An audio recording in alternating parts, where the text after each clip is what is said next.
Hi, I'm Rich with insideHPC. We're here at SC16 in Salt Lake City, and this morning we're at the CoolIT Systems booth with the CEO of the company, Geoff Lyon. Geoff, welcome to Salt Lake City. Thanks a lot. We're happy to be here. Well, thanks for having us. You know, I thought maybe we'd start at the beginning for folks that might not know. Who is CoolIT Systems and who do you help? CoolIT Systems specializes in liquid cooling for IT. And now we're actually positioning our company as a solutions company so that we're taking the heating and cooling problem and delivering a solution that takes the heat right from the chip all the way out to the atmosphere. Okay. Well, see, we got a lot of components here. Can we kind of go on a tour? Can you show us what's going on? Of course. So our company specializes in kind of a modular approach. So every time we come up with a new solution, it becomes one of our kind of Lego building blocks that can be then re-leveraged in new solutions and new configurations. So what we start with here is kind of what those modules look like. On this side, there are some important components that we do not make, but incorporate extensively in our products, which are the quick disconnect technologies. Yeah. And this is a product that we've put together and sourced from STULZ Corporation, which we believe makes the best quick connects on the planet. And you can see the quick disconnect construction is all metal.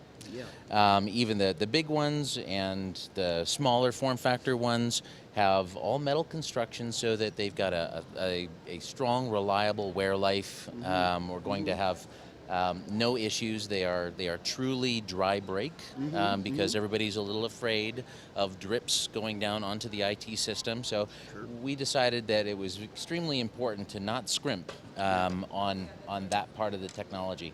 Okay. We also have some specialized products here, which are for blind mate connections. And the blind mate is if you can picture this being mounted at the back of a server, as it slides into to its mounting position, the blind connections that are taking place for network, for power, and now for cooling happen automatically. So that the mating side of this connection would be on a manifold, and that actually has some travel in it. Oh, yeah. So it can float and take up the mechanical tolerance that's necessary so that you don't have to have guide pins. It can be a very simple design, and then as it goes together, Nice. the connection is made. Yeah. And it's actually a double seal as well still, so that when you disconnect it, you don't get any moisture drops, and effectively the use case of the server is exactly the same as it was when it was an air-cooled version. Nice. So we've got some small form factor radiators here as well. And what these are is kind of an offshoot from what we would do in the desktop space.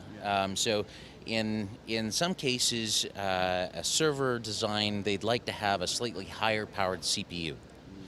Now what our closed loop solution is a slightly better heat sink. Right, so what it does is allows you to move a little more heat with a little less air, so that you can have that 250 watt overclocked or specialty SKU taken care of inside your compact box.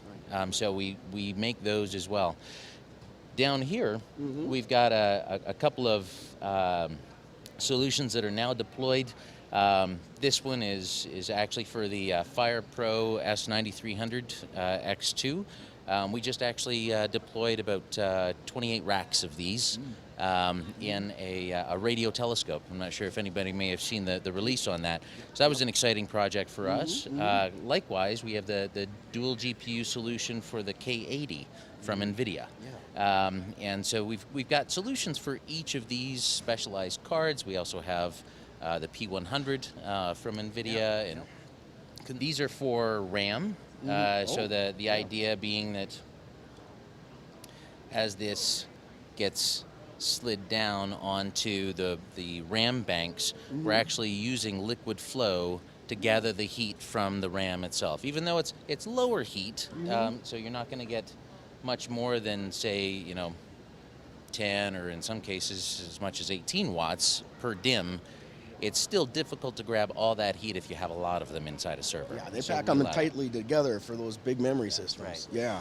Okay. So this is kind of an exciting part of the display for us as well. We've got new releases from Intel with K&L, which is this version right here, and its close cousin, Skylake version, which essentially looks exactly the same. You can't really tell the difference from the outside, Yep. but they leverage the same patented split flow technology that we developed for our traditional solutions and kind of the Broadwell and Haswell CPUs, but it's a much larger form factor.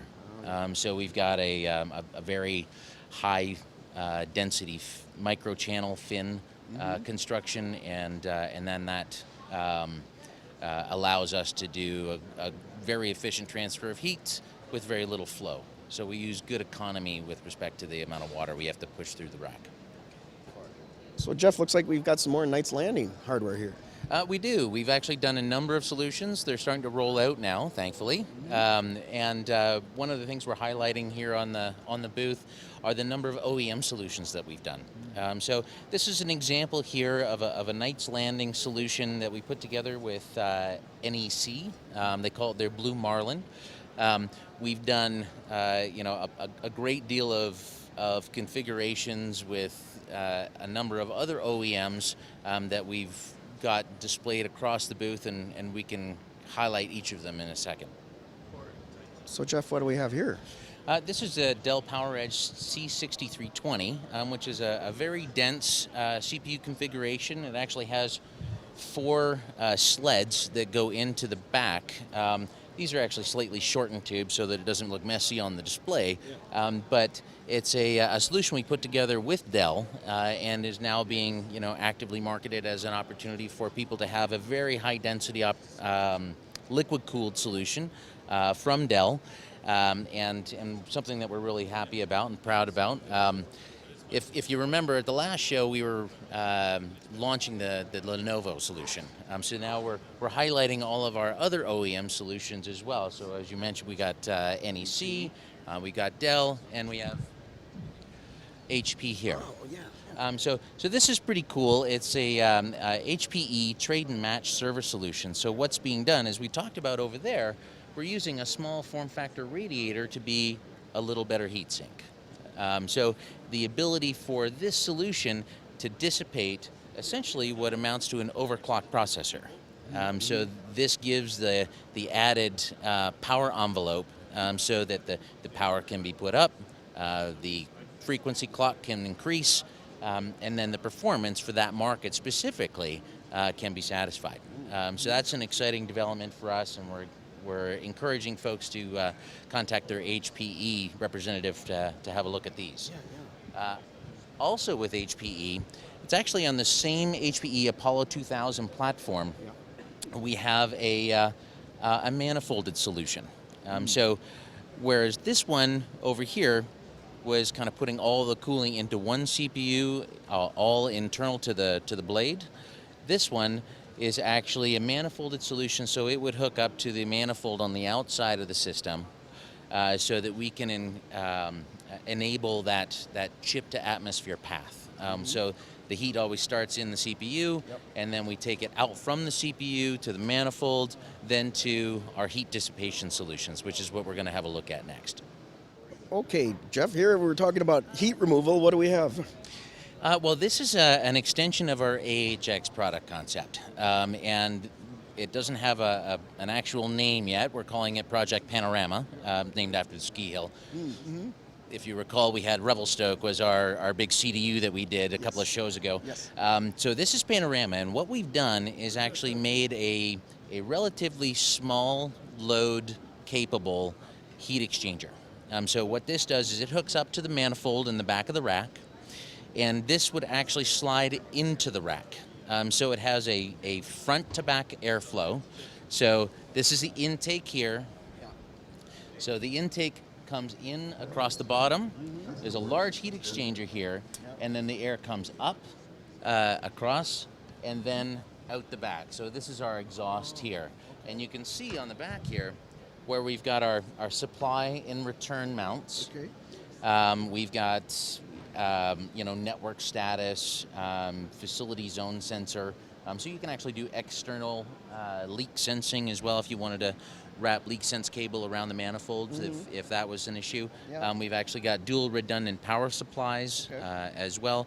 Full reporting capabilities so that you can tell if a fan were to fail or if you had any other issues like flow or pressure. Okay. So what kind of delta on temperature are we talking from input to output on something like this? Depends on how you set the fan. Slower the air, the higher the delta. Yeah. But the capacity for this unit is expected to range between 6 to 8 kilowatts. So this is a pretty small, lightweight unit. Now, we do have a lot of people that have lower heat loads or sometimes half racks, and they would like to have this be a tool to allow them to use liquid cooling, but they don't necessarily have all the infrastructure, right? So the liquid-to-liquid heat exchanger, which is much, much better with respect to efficiency, this puts more load on your air conditioner. But it does allow you to get that high performance out of the chips themselves. Going next step up to the liquid-to-liquid. Okay. This is our CHX40. This is one of our best sellers. We have a lot of these being deployed every day. The nice thing about this is that it's got a very high capacity brazed plate heat exchanger. The ability for this to dissipate the heat really comes from being water to water, right? So we've got, even though it's a very small form factor, it's only 2U, you can do up to 40 kilowatts of heat. Now, we did find that the limitation for this product when you get to higher density racks was flow. We could do about 40 nodes with this, right? So we had about 20 liters a minute, and we try to gauge everything by about half a liter a minute per node. So the quick math suggests we can do about 40 or 42, but now we have racks that are having 100, 120 of those nodes, and even higher heat, like 60, 70, 80 kilowatts. So we decided to move from our standard here, and we're now in production with this. Okay. This is the CHX80. Now, this is a featured up version as well. So on the CHX40, we had redundant pumping, but they were in series, right? So it did have a backup pump, but you would have slightly degraded flow if you were to have one fail. What we've done instead with this model is we actually have 3 pumps that are configured all in parallel, which gives us N+1. So only 2 of them will be running at any given time. But what we do, in fact, actually once a day, is we switch we give each one a day off in succession. So it has an even wear life. And also, too, if you have your backup pump and you have one fail, you don't want to find out then that your backup pump doesn't work. So it goes through that rotation. It is customizable if you wanted to have it at a different cadence. And we also have a much increased brazed plate heat exchanger, so it has a much higher capacity, higher flow capability. We're looking, instead of 20 liters a minute, we're upwards of 60 liters a minute, so that we're able to push over 120, 130, 140 nodes with one CHX module. It also has flow measurements on the primary, flow on the secondary, pressure and temperature on in and out on primary and secondary. It has a diverting valve instead of a proportionate valve. So on the CHX40, we would actually just pinch off the flow if the water was too cold, right? So we protect against condensation. But with this, when we're dealing with much larger flow volumes, the facility guys prefer if they can have one constant flow going in and out. So we accept the same amount of water in and out, but if it's too cold, we just divert the water that we don't need so that we don't overcool the secondary coolant, so that we don't have condensation and rain starting to happen inside the rack. The control system, obviously it's still reporting in all of the various different formats that everybody wants. The other additional handy feature for actually commissioning is that it has an automated fill routine put into it. So you actually connect up the fill pump and fill kit. So if it's, we prefer to actually ship it full, but in some cases we go into an environment where they would prefer to fill it on site, which is okay. We now have an automated fill routine so that you hook up the fill and the bleed valve and the power switch right on here, and the control system actually controls that fill process so that we guarantee that we end up with a nice fill, and we don't have to have any special skills on site necessarily to service the unit. Dual redundant power supplies as well. It's a fantastic unit, and we're starting to ship these out to customers now, so we're excited about that. So Geoff, we're moving up the scale here now with some big capacity. That's right. Everything that we've talked about so far is kind of scalable rack units. What we've got here is actually a row-based CDU. So instead of putting a CDU inside every rack, this much larger form factor CDU can supply all the secondary coolant flow to 12, 14, sometimes 18 racks at a time. So by scaling it up, we have an easier service point, but it depends on the customer what they prefer. This is a little more on-site installation burden.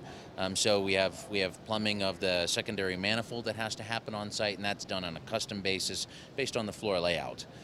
But what we're most excited about today is, last time we were talking, we introduced the partnership that we developed with STULZ.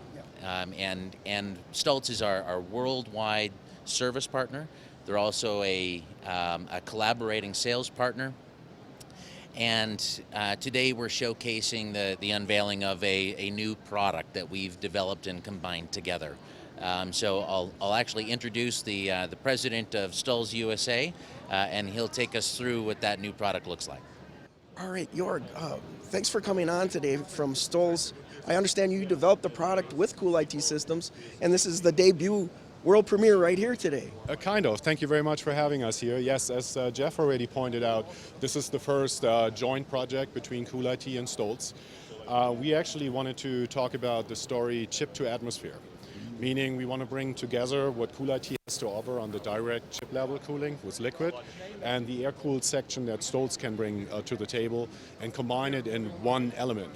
What we see here is our first micro data center, and it combines the story of chip to atmosphere in one tiny box, meaning we have introduced here liquid cooled servers. We have introduced the elements from CoolIT here the manifold system. On the bottom we have the coolant distribution unit that Geoff explained earlier. And then here on the side we have actually a cooling unit fully integrated that will take care of the remaining air-cooled part of the overall system. Our chip to atmosphere is actually the story of fully integrating the liquid cooling into the overall data center cooling architecture. With liquid cooling, we still have a level of air-cooled requirements. In this box, we take care with this unit here. This unit provides a cooling capacity of roughly 25 to 30 kW. Meaning with the CoolIT technology on the bottom, we are capable to easily handle up to 60 kW of IT load in a single rack.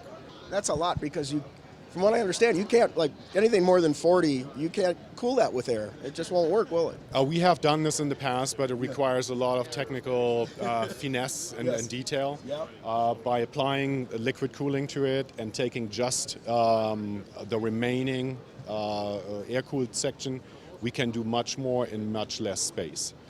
Now, the key element here also, this is, as I said earlier, it's a fully integrated solution. All you need to bring to this rack would be some sort of a liquid chilled water loop or a dry cooler loop that you have on your building site, and power. That's it. It's a complete all-in-one solution, and it's also a building or a structure that can be located anywhere in a building. So you don't need to have any kind of conditioned room or any kind of conditioned space. It could be installed, for example, in an office space. It could be installed in a warehouse environment as well. So that serves multi-purposes. If we take a look at on the other side of this rack. Okay. Well, here we are on the other side. So this will be the front. This is actually the air distribution inside the rack. The servers would pull the air through. So whatever is not handled by the liquid approach, the air cooling would take care of it. Then on the bottom we have the CDU. The key element here also is each of these components have controls. So we wanted to make sure that we integrate also the controls to a level that a customer does not need to deal with controlling a liquid circuit coming from a company, CoolIT, and an air-cooled circuit coming from STULZ. Yeah. We wanted to make sure we combine everything up and have a single control element and an interface at the front of this rack to control both circuits. So it really is a micro data center that you could just wheel up with a forklift, isn't it? Yes, absolutely. Yeah. No. And again, it combines our, what I said, chip to atmosphere story, but you can think, if you look at this, it is a fully scalable solution. So this is a single rack application. You could picture it as a multi rack application, or you could also go and apply this kind of idea of chip to atmosphere to an existing data center with a hot cold aisle, for example, installation. Here we've seen the full range of solutions from CoolIT, and in addition with deployment from STULZ and a new micro data center. Any closing thoughts? Well, I think it's just starting to get to that tipping point in the industry now where everybody's been talking about density for a long time. Now I believe between companies like STULZ and CoolIT Systems, we've developed solutions that really can support that high density rollout and make it a practical reality. Yeah, I want to jump on it. The idea was from the beginning that we both have to bring elements to the industry that only in a combination really can provide a complete solution to our customers. So with what we have done so far, we have proven it, we have tested this technology, and we are now on the rollout, and we have seen already a lot of positive response. Because if you're looking even at CapEx for solutions like this, where people a lot of times saying, okay, it is an extra investment, it is a specifically designed solution, it is really not. If we do it right, it depends on the level, on how far we want to go with the liquid cooling. We can provide solutions that even from a CapEx point of view are already very attractive to customers. If you then take into consideration the optimization on the OpEx, it's a win-win situation.